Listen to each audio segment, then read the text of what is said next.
I want to give you a little more instruction on how to add things like arms and legs. So there's two kind of approaches to doing it. You could do it with solid clay or hollow. So for example, I've got this little, I don't know what this can be, like a little dinosaur creature thing. And notice my neck is kind of angled. So your neck doesn't have to go straight up and down. You can kind of do whatever you want. If you want his head to sit back, angle it back, and then you'll know, like if I have a small head, it would sit there. If I have legs kind of like this, like when a dog sits and they get that kind of like big old pouchy leg, thigh thing. If you have something like that, you can build it hollow with a little pinch pot. So just start with a little ball of clay, pinch it out. Remember, all sculpture starts simple and then gets more detailed. But if I kind of create this little tiny pinch form, I can attach that to the side and that can start to be that bulge in the clay. So you have a couple choices. You could try to manipulate it out, right? I could try to manipulate out the shape with the body. I could add some clay on, and if I'm gonna do a big piece, make it hollow, not just a solid piece. You could smooth this all on. I would probably slip and score too. I'm not, because I just want it to go faster for the demo. But I can smooth all this on. And what I've just done is I've sort of created, right? I've created that general shape of like what a leg would be.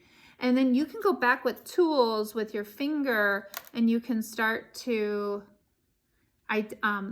start to define and manipulate that shape even more to create the forms you want. Helps to look at your resource pictures to see what you're actually supposed to be trying to do, what kind of shape you should get. Now, that might just be the general start of it, but okay, where do I go from there? Well, maybe you need to add like a little foot underneath or a calf or some kind of knee or something. So you just kind of keep building general shapes on. So if I need a foot that sticks forward, I can add a little clay underneath, and now you can see this kind of like the leg that goes forward, comes back, and then underneath. And you might need to add definition in here. So like if it's a frog leg, right? If I stick a little tool in there and then this starts to look like the thigh part, this is more what we would call, I don't know, like on our body, like a calf part or something.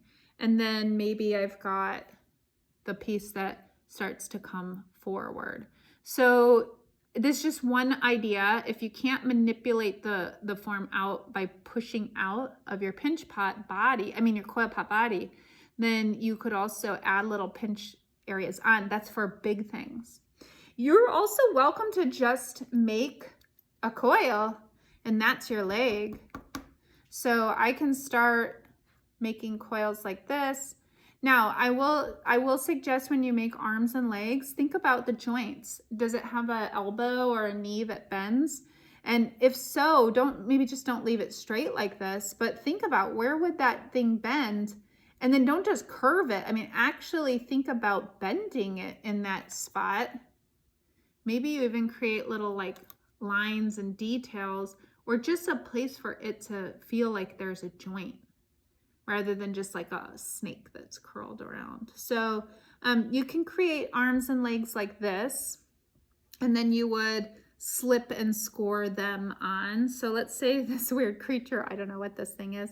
Let's say it has arms that come out like that.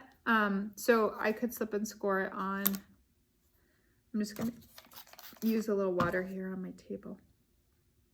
And then I would score it. Well, you get the idea. I'm not gonna do all that for the demo. And then attach it on like this. Now, one thing that's really important, the last thing I'll say about arms and legs, anything that protrudes off the body has more chance of breaking later, right? So if you can create an arm or leg design that instead of hanging off the body, it touches back down, it rests on the body. So instead of my arms being out, my arms can be like this, or better yet, my arms are like this. So the least amount of space, right? The more connection. Here my hands connect to my hip. Here my whole arm connects to the whole side of my body. More points of connection will usually be more successful. If things are floating or hanging, they have a chance of getting broken off. So this one's pretty bulky, probably not a huge deal. if it hangs off, but better if it would be attached on. Still will look like an arm, right? You still get it. It's just not hanging off. So keep that in mind as you build things like legs, arms, tails. If you have a tail, think about curling it back to the body or to the side of the body or something like that rather than just hanging off. It works. You can do it. Whiskers.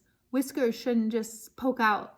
Whiskers have to sit on the face, or sometimes they just look weird. Leave the whiskers off and you can just paint a real thin line on later.